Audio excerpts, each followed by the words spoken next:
Sejam bem-vindos a mais um programa em alta. Sou Leonardo Rodrigues da Silva, gerente médico do Hospital Santo Antônio, e hoje estou com um convidado, o Dr. Eduardo Sequim, chefe do Serviço de Ginecologia e Obstetrícia, cirurgião ginecológico. Exatamente. Seja bem-vindo, Eduardo. Que honra estar aqui com vocês hoje. Estava conversando logo antes de começar o podcast aqui, como fazer um podcast é uma coisa inovadora para o hospital. Acho que vocês trazem a oportunidade de a gente poder mostrar um pouco o nosso trabalho e também falar um pouquinho da nossa especialidade, né? Que é tão...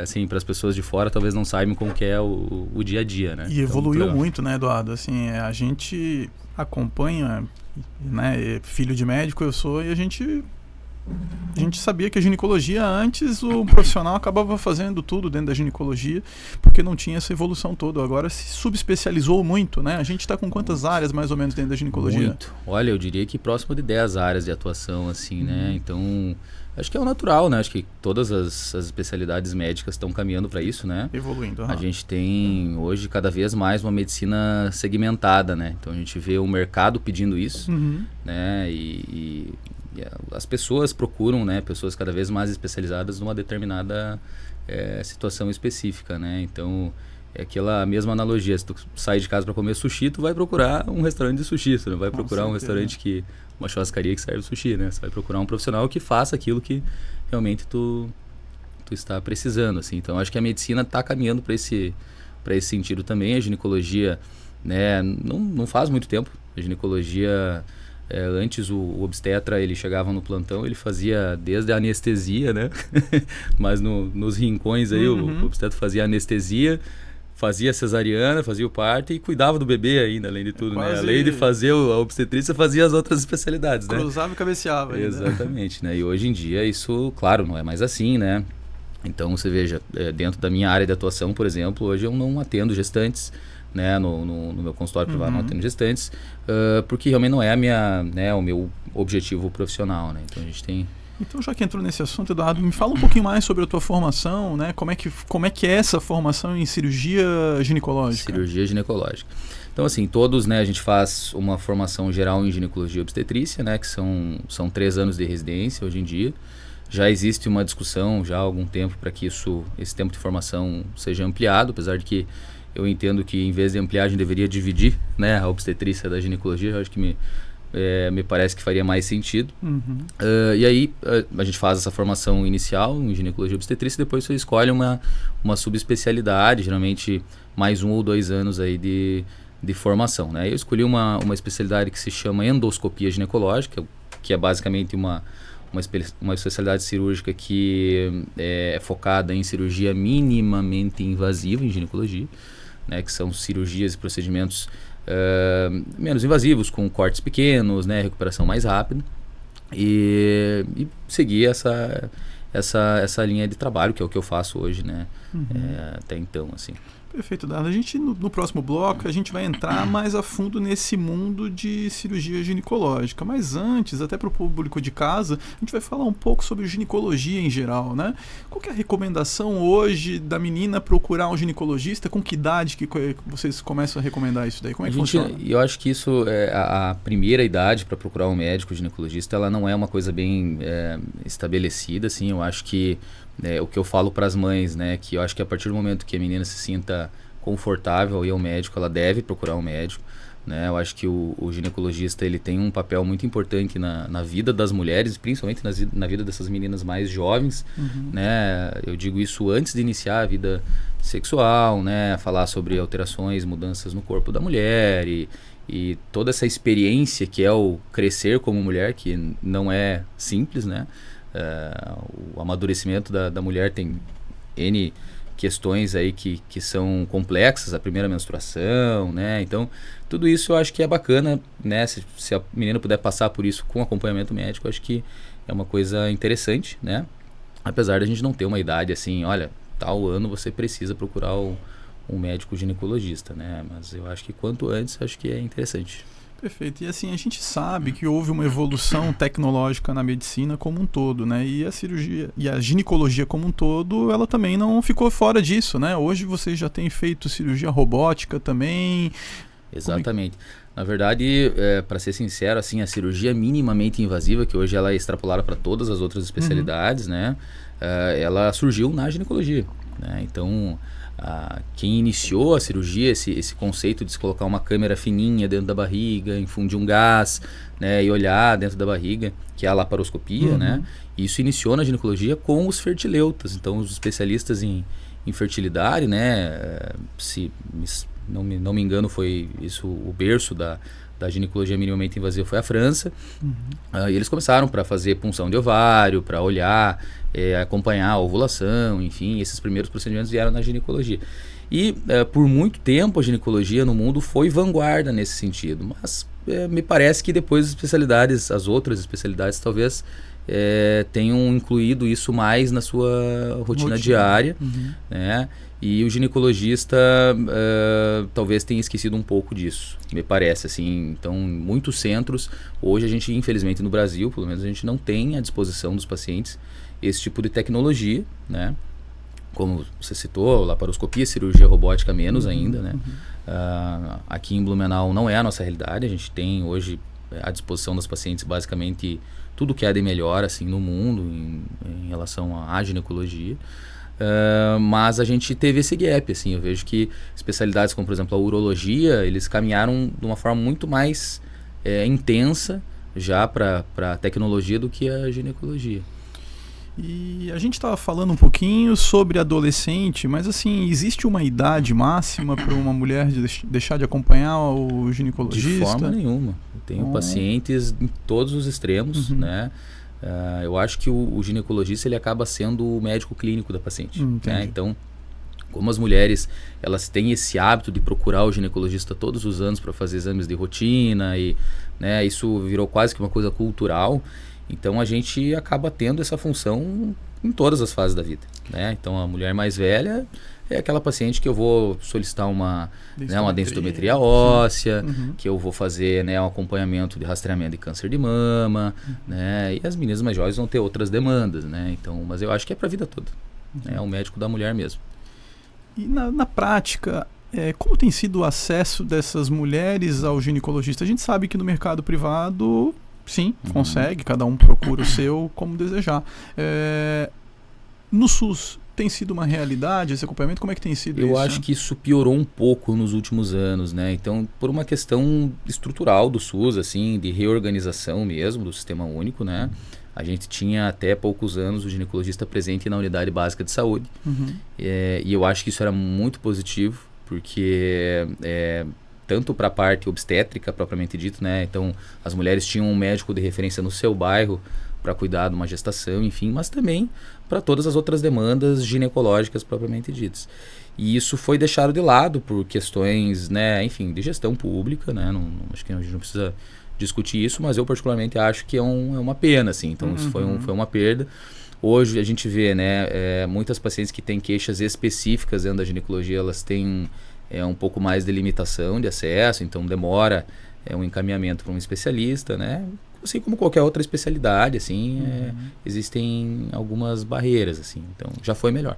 Já foi melhor. Isso não é uma realidade só de Blumenau, né? A gente vê, eu não vou citar a cidade, mas em outra cidade na qual eu trabalhei, que toda a parte de exame preventivo era feita por não médicos, até pela por enfermagem. Técnicos, pela enfermagem. E quando a gente sabe que não é só simplesmente fazer um preventivo, né? Ou seja, tem lesões, dependendo de onde coleta, da técnica, tudo isso daí, né? Exato, é uma questão de política pública, né? Sim. Eu acho que, assim, a enfermagem, quando entrou muito nesse mundo da ginecologia, acho que foi positivo, acho que trouxe essa multidisciplinaridade para o atendimento à mulher, assim, mas eu acho que a gente não precisava ter deixado de lado o médico também, né? Então, ao mesmo tempo que a enfermagem entrou para contribuir, o obstetra, o ginecologista foi retirado da rede básica, né? Quando a intenção era somar, acabou substituindo, né? Exato.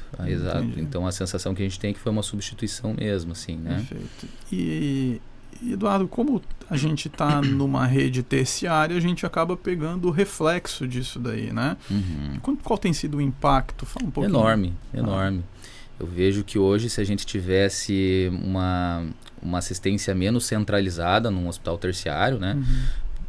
A gente teria uma qualidade pré-natal muito melhor, por exemplo, né? Mais acesso à saúde das mulheres, porque a gente vê hoje na nossa emergência no Santo Antônio, muitas mulheres nos procurando e buscando atendimento lá por questões muito básicas que poderiam ser resolvidas no seu bairro, se ela tivesse lá acesso a um ginecologista, um obstetra, né? Então, quando o obstetra deixou de atender dentro da unidade básica de saúde, a gente sentiu muito reflexo no hospital terciário. E aí eu lembro, o hospital terciário, ele é a ponta da lança. Ele não é para ser o acesso ao primeiro atendimento da paciente, né? Então, dentro da estrutura pensada do SUS, a gente acabou, né, tomando um caminho errado, né? Então, as pacientes, claro, isso não é culpa das pacientes, das usuárias, né?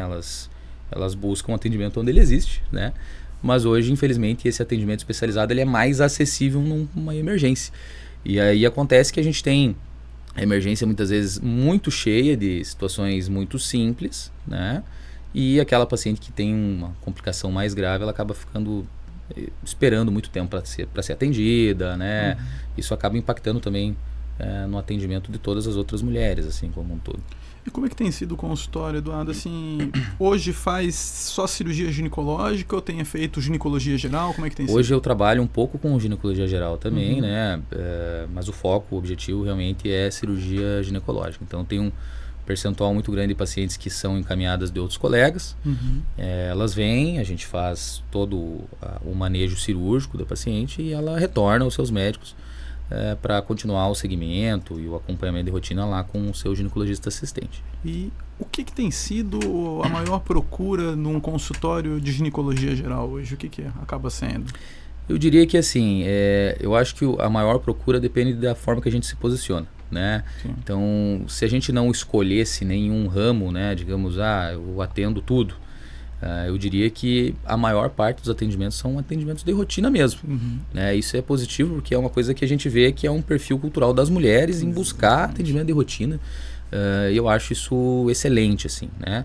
Hoje, como eu trabalho muito direcionado a patologias cirúrgicas, em especial com tratamento de miomas uterinos, né, que é o meu foco de atuação, miomas e adenomiose, eu acabo recebendo muito atendimento disso, né? Mas então eu tenho um público um pouco enviesado por isso, assim. Mas eu acho que se ficasse livre, eu acho que rotina ginecológica é disparado a mais pedida do consultório do ginecologista. É engraçado que isso não é exclusivo da ginecologia, né? Eu, como reumatologista, a grande maioria das doenças reumatológicas realmente acometem mulheres, mas é engraçado que as doenças que acometem homens, a maioria, quando estabiliza, eles somem do consultório. Desaparece. Né? Então, Exatamente. isso é uma característica realmente da mulher de se preocupar com a prevenção muito mais do que o homem, né? Com certeza, com certeza. Eu tenho pacientes que nos procuram 2 vezes ao ano. 2 vezes ao ano, como rotina. Às vezes eu preciso, né? Falar assim, você não precisa vir tanto. Né? E é uma coisa que a gente dificilmente vai ver um homem, né? Difícil. Tendo esse comportamento, assim, né? Então... Muito bom, Eduardo. Eu acho que no próximo bloco, então, vamos entrar no assunto realmente... Maravilha. No assunto que eu entendo. Não que não entenda dos outros, né? Mas é o dia a dia, né? Então, cirurgia ginecológica, miomas. Legal. Vamos desmistificar um pouquinho o que é cada uma dessas coisas aí. Legal. Certo? Vamos conversar sobre isso. Sigam nos acompanhando, então, como prometido, então, no próximo bloco a gente vai falar um pouco mais de miomas, sobre cirurgia ginecológica minimamente invasiva.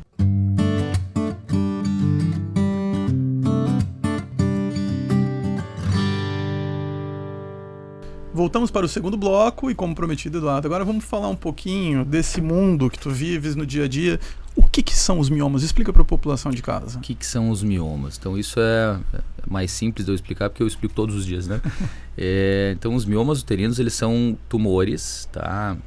Uterinos, eles são tumores benignos. A gente tem a tendência, né, quando a gente escuta a palavra tumor, em pensar em câncer. Mas aqui não tem nada a ver com câncer, tá? Os miomas, eles não são câncer. Eles não viram câncer. Tá? Isso é bem importante que as mulheres entendam. E eles são nada mais, nada menos que situações que acontecem no útero da mulher, porque as células do útero elas precisam se reproduzir e vão crescendo e se multiplicando. E o mioma advém de uma única célula do útero que se transforma de uma maneira errada, e aí vai criando filhos, netos, bisnetos daquela maneira errada. E aí a gente tem uma família de células estranha, eu diria assim, dentro do útero, que forma o que a gente chama de mioma.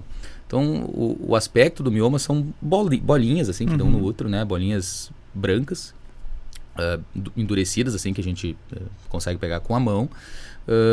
E é uma situação super comum, a gente tem isso, se a gente pegar uma faixa etária de 45 anos, as mulheres, 80% vão ter pelo menos um mioma, tá? Então ele praticamente faz parte da vida da mulher normal. E a frequência aumenta com a idade? Como é que funciona isso? Aumenta com a idade, mas a gente tem visto miomas em mulheres muito jovens também, tá? Na média, a gente vê esses tumores aparecendo depois dos 30, 35 anos. É mais comum nas mulheres negras, muito mais comum nas mulheres negras, tá? A gente não entende muito bem por quê, mas ele tem essa preferência.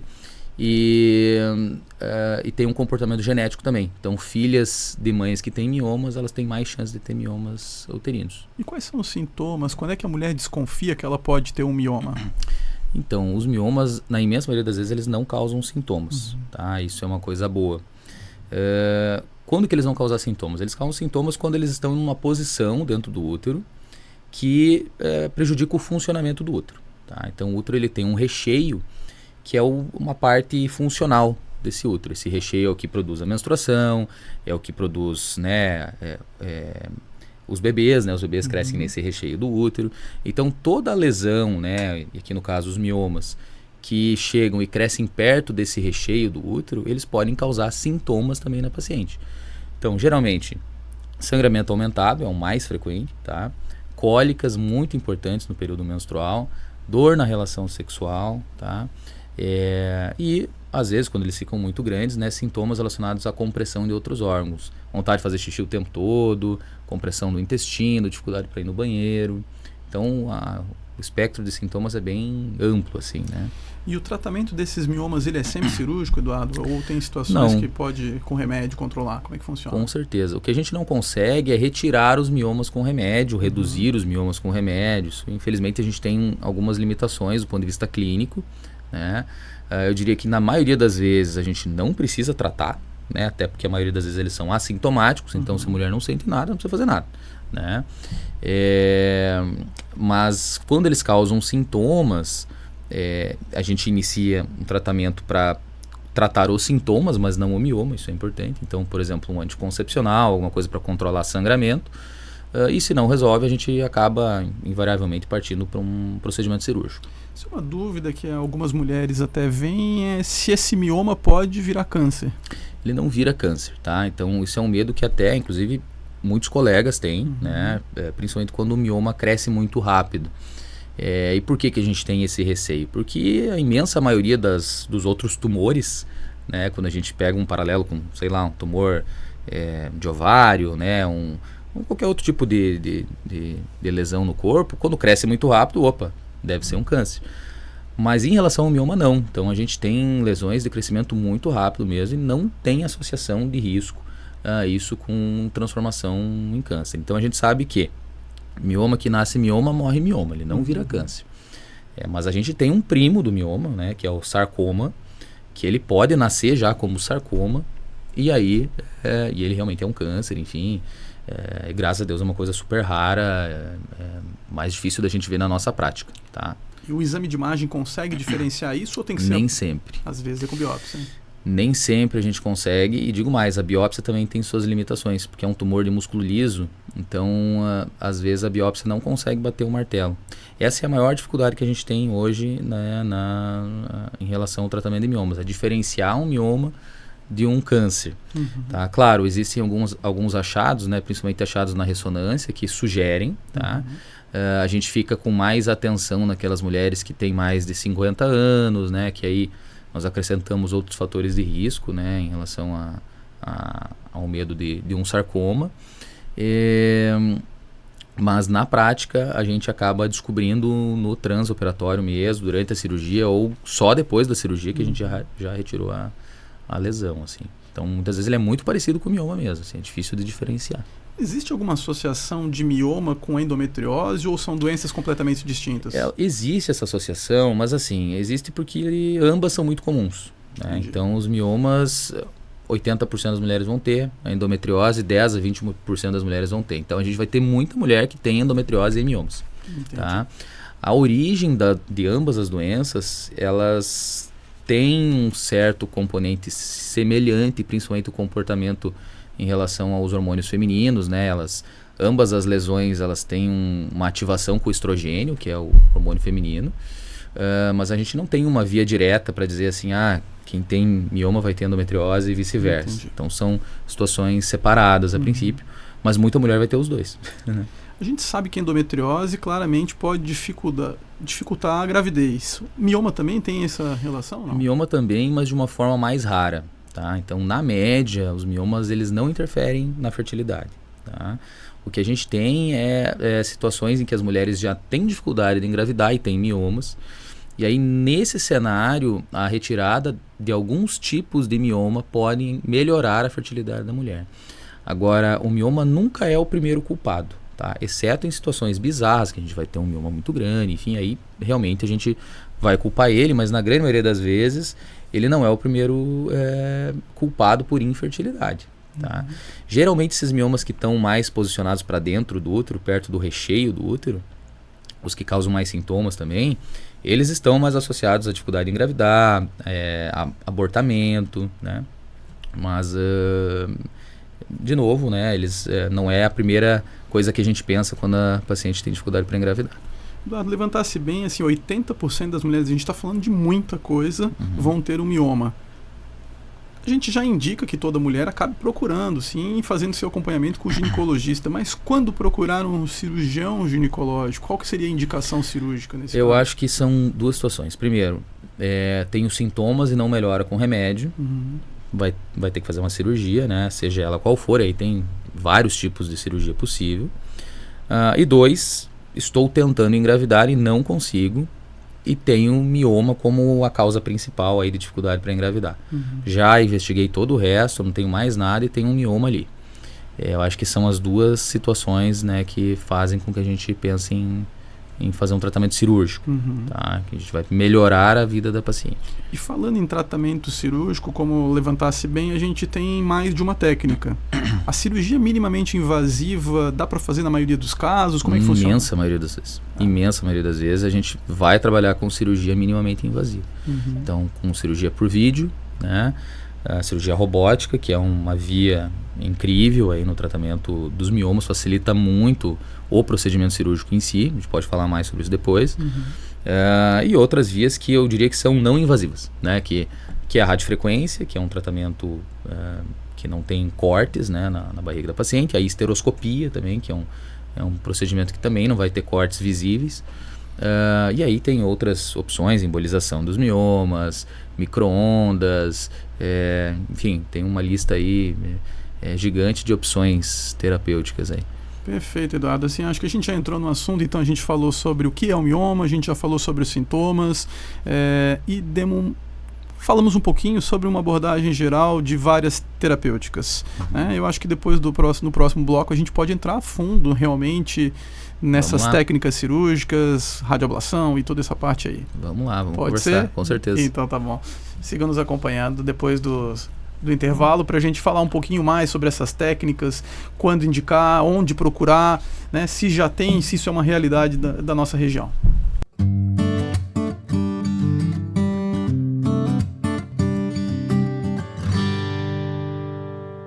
Voltamos para o terceiro bloco e, como prometido, agora a gente vai falar um pouquinho sobre essas técnicas, essas tecnologias todas que têm surgido aí no tratamento do mioma. Vamos lá. Fala um pouquinho mais, o que seria essa radioablação? Radioablação ou ablação por radiofrequência, né?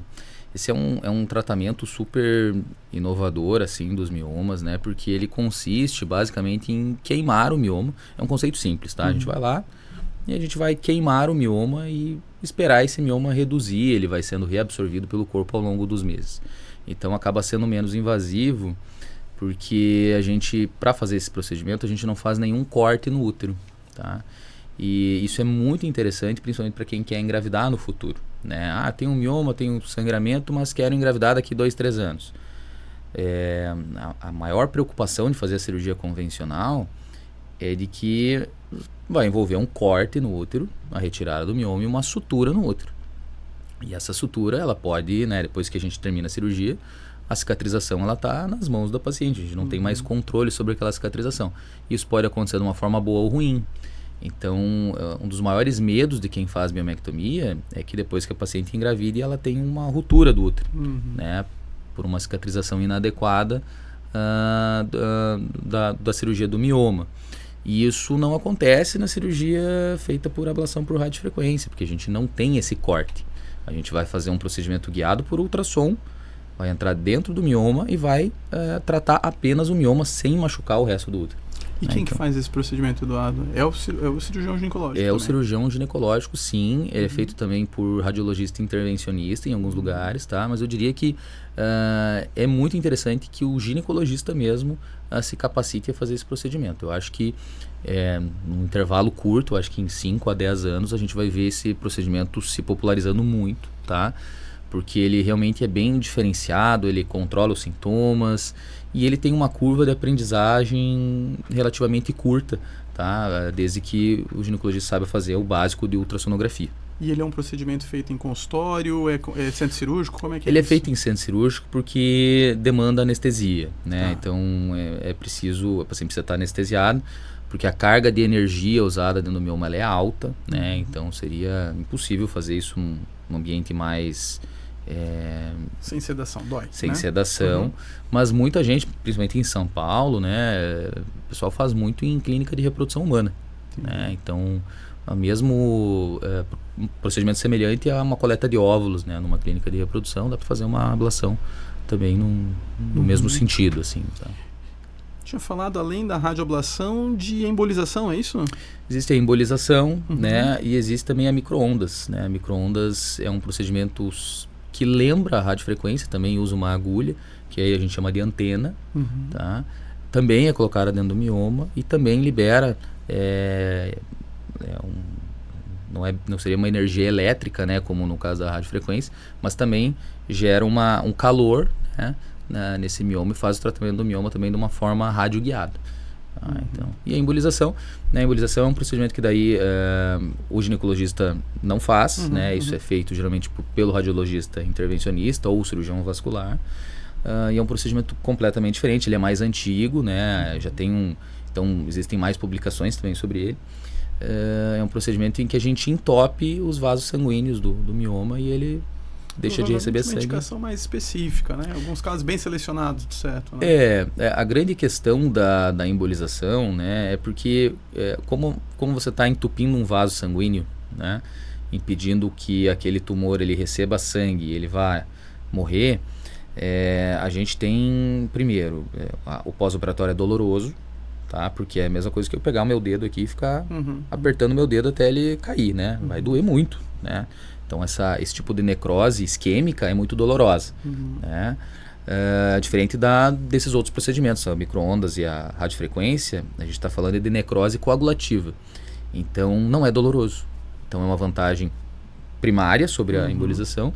E segundo que a embolização, ele não é um procedimento em que a gente consiga controlar exatamente a área que a gente quer isquemiar. Entendi. Então existe um risco da gente ter uma isquemia pequena, mas existe um risco de ter uma isquemia ovariana, existe risco de a gente ter uma isquemia endometrial.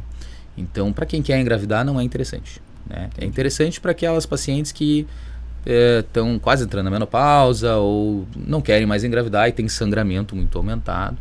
E aí, nesses casos, a embolização é muito legal. Evita uma esterectomia, uma retirada do útero, né? E dentro dos tratamentos cirúrgicos propriamente ditos, a gente teria que tipo de técnicas? O que seria aqui? A minimamente invasiva? O que mais? A cirurgia convencional, né, seria fazer uma laparotomia, um corte na barriga, pegar o útero na mão e retirar os miomas, tá? A gente tem feito cada vez menos essa técnica porque a recuperação é mais longa, sangra mais, causa mais aderências, né? Mas eu vou te dizer que existem situações, né, que a gente tem muitos miomas em que essa técnica acaba sendo a melhor. Porque a gente tem uma coisa insubstituível que é a mão do cirurgião, é o tato, né? E muitas vezes paciente que tem... Eu já fiz cirurgias, paciente com 100 miomas, 110 miomas, 120 miomas. Então, e sobra útero ainda? Sobra útero, por incrível que pareça. Mas provavelmente sobram miomas também, né? Uhum. Mesmo a gente tendo o útero na mão, sentindo a textura do miométrio, tirando a maioria dos miomas, a gente ainda, com certeza, acaba deixando uma coisa para trás. Mas aqui a gente está falando de uma doença, né, muito mais grave, né? Não é exceção, não é graças a Deus não é a regra, né? A maioria dos pacientes tem até 2, 3, até 10 miomas, digamos assim. E aí esses casos, sim, quase que na sua totalidade é possível fazer por via minimamente invasiva. Já fez cirurgias de paciente com 4, 5 miomas de 12, 13 centímetros por via robótica, né? Sem a necessidade de fazer um grande corte. Então a gente tem bastante possibilidade, assim, eu diria. Na minimamente invasiva envolve tanto laparoscopia quanto histeroscopia? Como é que funciona? Isso. O que significa minimamente invasivo? Minimamente invasivo são procedimentos que não são como os convencionais, não envolvem grandes cortes. Ponto. E aí, dentro dessa via, a gente tem todas as cirurgias que têm acesso via vaginal. Então, a histeroscopia é um procedimento minimamente invasivo. E as cirurgias que vão fazer uma laparoscopia. Então, a cirurgia por vídeo, que é uma laparoscopia, e a cirurgia robótica, que é uma laparoscopia robô assistida. Tá? Isso são procedimentos minimamente invasivos. E aí, a radiofrequência também é um procedimento minimamente invasivo, a micro-ondas também é um procedimento minimamente invasivo, mas eles são incomparáveis, eles são menos invasivos do que as cirurgias minimamente invasivas. Então, eu tenho um colega, um grande amigo carioca, que dá muito treinamento da ablação por radiofrequência, e ele gosta de falar que a ablação por radiofrequência é um procedimento ultra minimamente invasivo. Então, ele criou esse termo porque ele é uma cirurgia incomparável, a recuperação é bem diferente. Pra você ter uma ideia, a gente faz a cirurgia, geralmente eu opero nos sábados, esse tipo de procedimento. A gente termina a cirurgia, a paciente vai para casa, logo após a cirurgia, melhor da anestesia, vai para casa, e eu não tenho o hábito de deixar a receita médica para o paciente. Então, assim, vai lá, se tu tiver cólica, usa o que você usa para cólica, geralmente. Então, é desse jeito, é uma cirurgia que tem uma recuperação muito boa. E com resultado bom também. Com um resultado bem interessante, é claro. Tem que ser muito bem selecionado o caso, né? Não é para todo mundo. Então, eu diria que são para miomas menores, em posições de mais difícil tratamento, né? Pacientes que têm miomas muito grandes, não vai funcionar, tem que fazer outra técnica, tá? Mas é bem legal. Todas essas técnicas já são uma realidade na nossa cidade? Como é que tem sido isso, Dan? São. Micro-ondas a gente não faz aqui ainda, tá? Então, mas isso não é um problema da cidade. No Brasil, são pouquíssimos centros que fazem a ablação por micro-ondas. Isso vai chegar até nós, tá? Em um curto intervalo de tempo, mas essa é uma técnica que a gente não faz. Mas eu diria que quase todas as outras vias a gente tem. Então, cirurgia robótica, cirurgia laparoscópica, esteroscopia, embolização, tudo isso a gente tem aqui. E a gente sabe que há uma discrepância mercado público e mercado privado. Enorme, enorme. É uma realidade também do mercado público do SUS isso daí? Não. Eu diria que, assim, o primeiro problema que eu vejo do serviço público em relação a esse tipo de tratamento, ele é muito de pensamento dos colegas que estão lá no serviço público fazendo esse tipo de cirurgia. Porque hoje, qual que é o grande problema? A gente tem o principal tratamento feito para mioma, tá? Só para você entender, a forma que é mais tratada o mioma é a esterectomia. Então, a cirurgia mais indicada para tratar mioma é retirar o útero. Isso tanto na rede privada como na rede pública. Ponto. Tá? Na rede pública isso é mais marcante. Por quê? Porque a cirurgia de preservação uterina ela é uma cirurgia mais demorada, é uma cirurgia que complica mais, porque o paciente vai ter um sangramento a mais, é uma cirurgia que vai demandar talvez um auxílio mais qualificado. Então existem várias barreiras no serviço público que vão fazer, eu não vou dizer que vão impossibilitar, mas vão dificultar que esse paciente, que essa mulher tenha acesso a uma cirurgia de excelência de preservação uterina. Um problema complexo, assim, tá? Não depende só da vontade, às vezes, do cirurgião. Às vezes é uma questão, né, enfim... Material, logística. Material.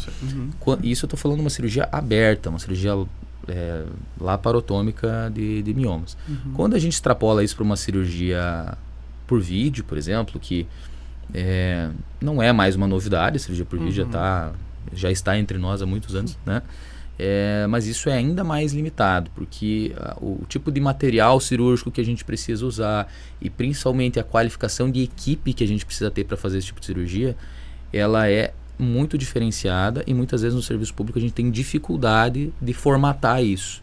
Tá? Então, eu diria que pacientes de centros grandes, né, as pessoas que moram em São Paulo, Porto Alegre, talvez elas tenham mais facilidade de acesso disso no SUS, mas infelizmente não é a realidade da maioria dos municípios hoje do Brasil. Lembra-se bem, né, Eduardo, assim, a cirurgia por vídeo ela já está no nosso meio faz bastante tempo e em programas passados eu gravei com o Dr. Geraldo e ele mesmo falou que a própria cirurgia laparoscópica inicialmente tinha muita gente que duvidava disso daí. E esse começo é sempre assim, né? E agora, não digo agora, mas é mais recente a cirurgia robótica. Exato, a cirurgia robótica é a nova vítima. Né? Exatamente.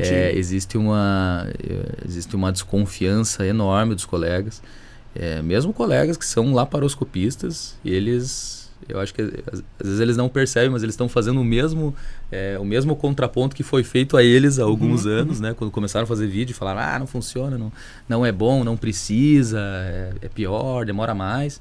E eles mesmos estão fazendo isso agora com a cirurgia robótica.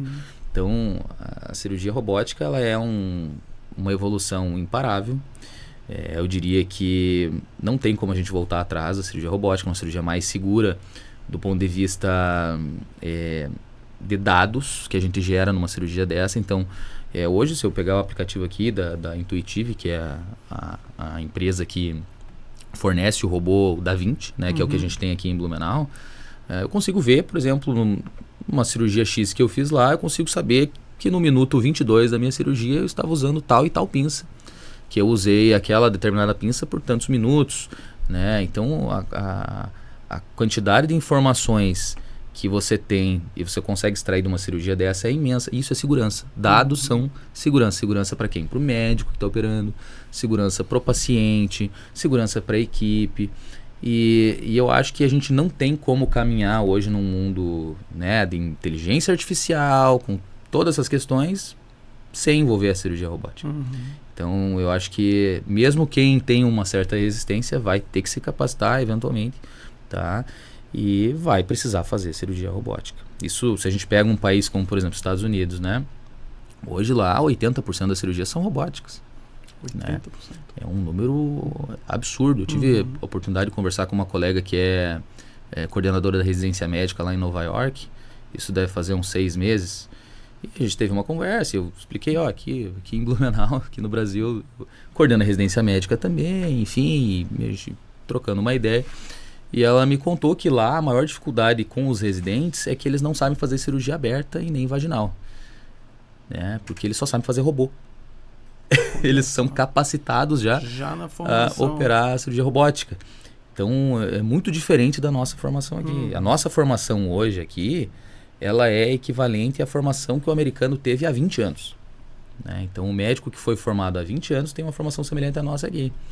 Né? E, claro que lá é uma outra questão, outro mundo, muito mais... O mercado de materiais é muito forte, né?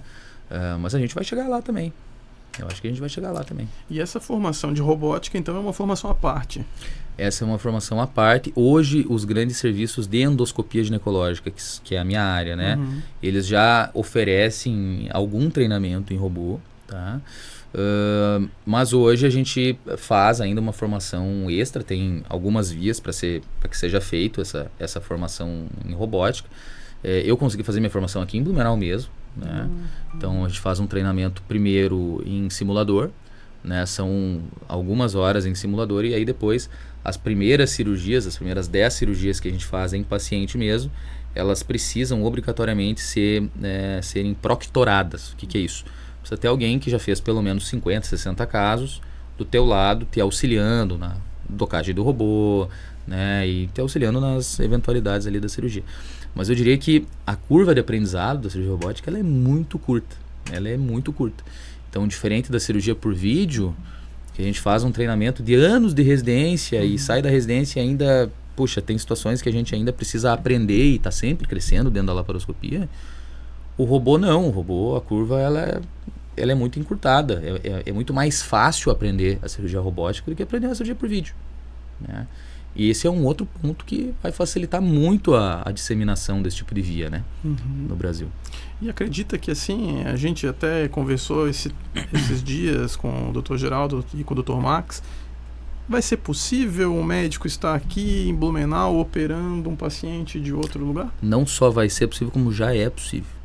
Na verdade, assim, o robô, só para você entender, assim, o robô ele foi criado, ele foi pensado pelo exército americano, né? Então, a primeira ideia da cirurgia robótica era, né, em ter uma máquina no campo de batalha podendo fazer a cirurgia, com um médico coordenando lá, sei lá, dos Estados Unidos, coordenando a cirurgia lá no campo de batalha.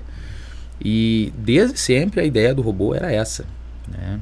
Isso já aconteceu, já teve algumas experiências de cirurgias intercontinentais, agora com o 5G, o delay, né, de transmissão acabou, então, assim, isso é um futuro, não é futuro, é um presente, né? O que eu acho que vai acontecer é que isso vai oportunizar muito, por exemplo, né, eu estou aqui fazendo um caso de uma cirurgia super específica que eu não tenho experiência, e aí um cara, talvez lá na Índia, no Paquistão, não sei, um médico super experiente naquele tipo de cirurgia vai poder logar durante a minha cirurgia e vai poder me ajudar durante a cirurgia, assumir os comandos em alguns momentos, né? Então acho que vai oportunizar muita coisa. Questões de ensino cirúrgico. Então uma coisa, eu sou completamente vislumbrado assim, pelas possibilidades. Eu acho que a gente vai ver um crescimento disso muito exponencial nos próximos 10 anos, né?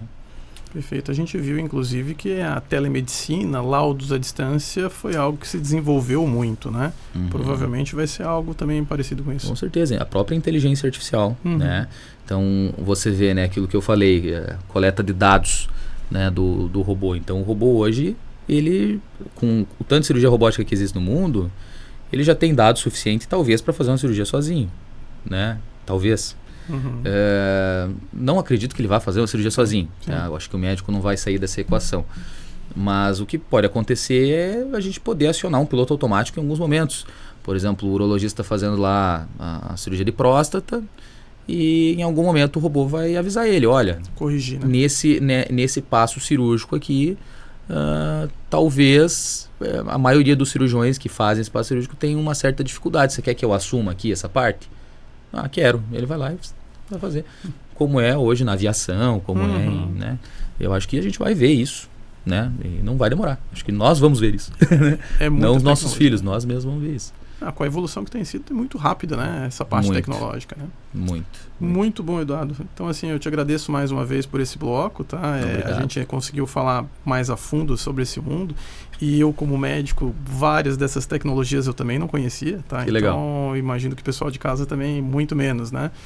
E no próximo bloco a gente vai falar um pouquinho mais sobre a tua vida pessoal dentro da medicina. Que legal. Tá? Vamos lá. Tá certo? Então tá bom. Siga nos acompanhando.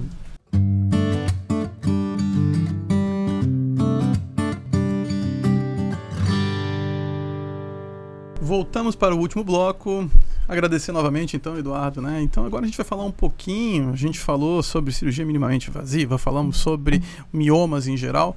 Como é que foi essa formação, Eduardo? Fez faculdade onde? Fez a formação inteira onde? Legal. Eu fiz a minha faculdade aqui em Blumenau mesmo, na FURB, né? Quando eu estava terminando a minha faculdade, eu sabia que eu queria fazer alguma coisa cirúrgica, mas tinha muitas dúvidas, né? Enfim, e acho que é natural quando a gente está terminando a faculdade a gente tentar fazer uma leitura de mercado, assim, né? O que tá bom para fazer, o que não tá, o que vale a pena, o que não vale. E lá naquela época, assim, eu tive a oportunidade de conhecer algumas pessoas que me abriram um pouco a visão em relação à cirurgia ginecológica.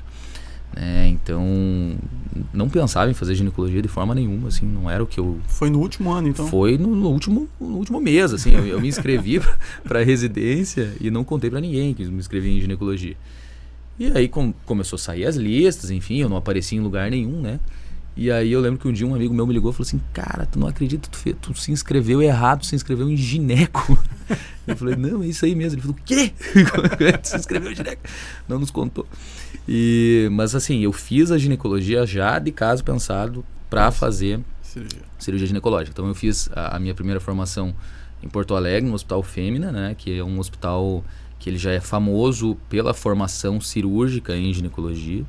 É um hospital, só para você ter uma ideia, ele tem 10 andares o hospital e só ginecologia, obstetrícia, tá? Então tem uma UTI ginecológica, serviço de reprodução humana, e ele é 100% SUS. Então os residentes têm uma abertura enorme lá de trabalho e a gente realmente bota muito a mão na massa, assim. E aí terminei a residência, eu terminei a gineco com quase 900 cirurgias ginecológicas, tendo feito na residência. E fui fazer a endoscopia ginecológica no Hospital de Clínicas lá de Porto Alegre, que é hoje, acho que, não tenho certeza assim, em número de leitos, mas é o primeiro ou o segundo maior hospital do Rio Grande do Sul, né, em tamanho e volume de serviço. Não sei se talvez a Santa Casa, talvez lá tenha mais leitos, mas talvez por um detalhe assim. Mas de qualquer forma, é um serviço muito organizado, é um serviço que ele é gerido, tem uma presença muito forte da Federal do Rio Grande do Sul. Então foi ali que eu tive uma veia acadêmica criada muito forte, assim. Sempre gostei, mas ali eu tive muitos exemplos ali dentro que foram muito positivos para minha carreira profissional. E aí já nesse ano eu fiz o mestrado, né, lá na Federal do Rio Grande do Sul mesmo, e estou trabalhando pelo doutorado agora, né. Eu quero muito fazer, mas a vida vai nos levando, a gente vai empurrando, então, né, mas isso vai acontecer em algum momento da minha vida. Mas, de fato, quando eu terminei a formação lá em Porto Alegre, eu acabei recebendo um convite para voltar a Blumenau, para operar aqui em Blumenau, e aí, enfim, acabei conhecendo o meu atual colega de consultório, que é o Charles Berger, né, e a gente começou a trabalhar juntos, e as coisas foram dando certo, e aqui estou, né, e aí trouxe a minha gaúcha lá de Porto Alegre também, que é ginecologista. E estamos atuando aqui desde então, né? Tá quanto tempo em Blumenau nessa segunda vez, né? A faculdade fez aqui? 3 anos. Né? 3 então anos. É relativamente recente que a gente está aqui. Mas já me parece que são 10, assim. Tanta coisa que a gente já fez. Exatamente. A gente tem trabalhado bastante, principalmente no Hospital Santo Antônio, né? Então tive... são oportunidades da vida, né? Eu acho que a gente vai chegando e os espaços vão aparecendo e a gente tem que aproveitar as oportunidades, né? E quando eu cheguei, eu trabalhei muito no hospital, no Santo Antônio, enfim, e as coisas foram crescendo e tomando um corpo de uma forma que eu pude assumir a coordenação da ginecologia, né? E eu trabalho hoje como coordenador da ginecologia do hospital. E depois acabei assumindo a coordenação da residência médica também, então... hoje sou muito, muito grato em poder trabalhar tanto com uma parte assistencial dentro do hospital e com uma parte de ensino, né, que aí, como eu falei, essa veia acadêmica eu tenho, eu gosto e para mim é uma parte importante do meu dia a dia. Acho que se não tivesse meus residentes, acho que eu não seria feliz, né, e isso tudo dentro do hospital é oportunizado e é isso. E o mais gratificante é ver que eles têm saído muito bem formados, tanto é que vários têm voltado para o serviço, né? Hoje a gente tem grande parte dos nossos... Tem muitos deles têm retornado. A gente tem incentivado muito também que os nossos residentes façam anos adicionais, né? Então, eles têm tido todo o suporte para que eles saiam daqui e façam uma formação extra e voltem, né, para fortalecer ainda mais o nosso serviço. Formação de prova de título, a gente tem estimulado muito os residentes nesse sentido.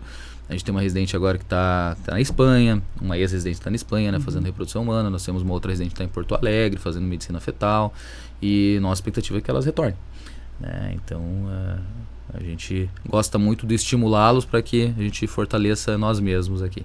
Muito bom. E se pudesse deixar uma mensagem para as mulheres que estão em casa e que estão nos assistindo?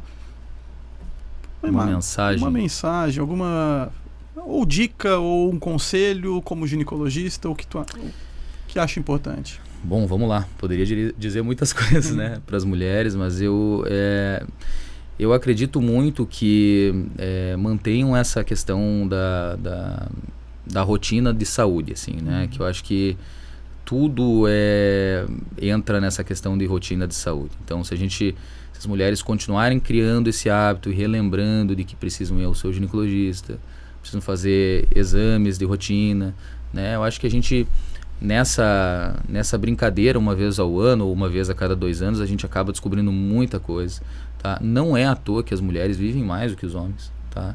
É por conta disso, porque a gente descobre as doenças, a gente trata as doenças e as mulheres se cuidam. Então, a minha mensagem é: continuem fazendo isso, por favor, né? Quem não faz, inicie esse tipo de hábito, porque realmente vai fazer a diferença lá na frente. Inclusive é a especialidade que cuida até da parte vacinal, né? Hoje, como é que... Muito. Então, é uma coisa que às vezes a gente não lembra, né, da vacina, por exemplo, a vacina da mulher depois dos 50, 60 anos, né? E tanta coisa hoje, HPV... né? O HPV, com certeza, isso faz parte, né? O HPV, falo todos os dias no consultório, mas a gente tem... vacina do Zoster vindo aí. Eu prescrevo muita vacina do Zoster. Sim. Né? E teoricamente não tem muito a ver com a minha especialidade, né? Mas a gente tem que lembrar, porque, de novo, eu sou o clínico da mulher, então preciso prescrever vacina, sim. A gente falou um pouquinho sobre... Eu sei que não é o tema de hoje, mas já que a gente entrou e falamos sobre a vacina do HPV, para quem que tem indicado isso daí, Eduardo? Para todo mundo. Na lógica, assim, a gente tem um benefício do uso da vacina do HPV até os 45 anos. Tá? No sistema público, existem algumas limitações de idade. Geralmente se faz nas meninas mais jovens, né? Tem alguns públicos de interesse que a gente pode fazer até os 25 anos, mas na média são meninos e meninas bem jovens, preferencialmente antes do início das relações sexuais. Mas isso não significa que uma mulher hoje de 30 anos não possa fazer a vacina do HPV. Na verdade, ela deve fazer, tá? Então, o HPV, você vê, a gente tem centenas de tipos de HPV. A vacina mais completa que nós temos no mercado hoje, ela cobre contra 9 subtipos de HPV, que são os 9 mais comuns. Já está em 9. Em 9.